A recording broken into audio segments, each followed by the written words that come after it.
Kumusta mga kaibigan? Ngayon, susuriin natin ang isa sa mga pinakakamanghamanghang regalo ng kalikasan, ang luya.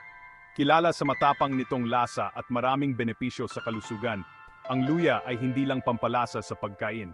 Isa itong malakas na panlunas na pwede nating gamitin sa bahay. Tara na't tuklasin ang mga nakapagpagaling na katangian ng kahangahangang ugat na ito mula mismo sa ating kusina. Una sa lahat, alam nyo ba na ang luya ay ginagamit na bilang gamot sa loob ng libu-libong taon?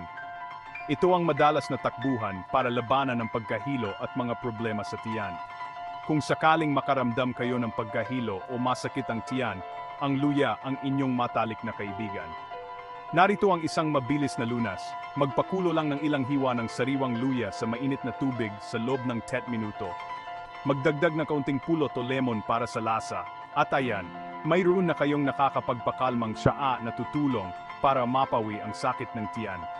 Dagdag pa rito, ang mga benepisyo ng luya ay hindi lang para sa loob ng katawan.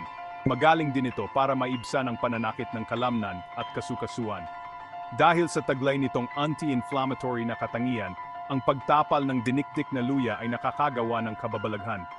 Dikdikin lamang ang luya, balutin ito sa tela, at ipatong sa masakit na bahagi, lalo itong mainam pagkatapos ng mahabang araw o matinding ehersisyo. Pero teka, mayroon pa. Pinapalakas din ng luya ang ating immune system. Dahil sa mga antioxidant na taglay nito, nakatutulong itong labanan ng sipon at trangkaso.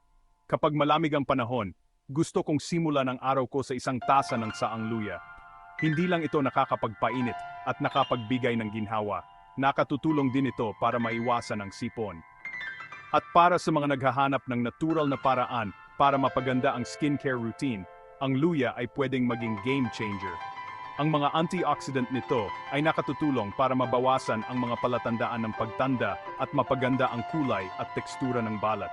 Paghaluin lamang ang kaunting dinikdik na luya at pulot at ipahid ito bilang face mask.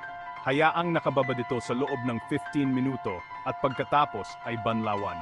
Maaring mapansin niyo ang mas maliwanag at mas sariwang kutis.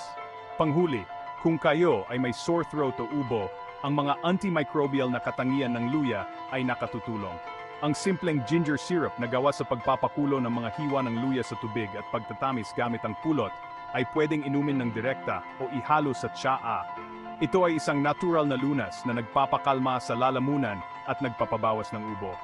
Ayan, mga kaibigan, ang luya ay hindi lang basta pampalasa sa kusina. Isa itong maraming gamit na panlunas sa bahay na kayang tugunan ang lahat mula sa mga problema sa tiyan hanggang sa pangangalaga sa balat. Siguraduhin laging may nakahandang sariwang luya at simulan ng tuklasin ang maraming benepisyo nito ngayon. Salamat sa panonood at manatiling malusog.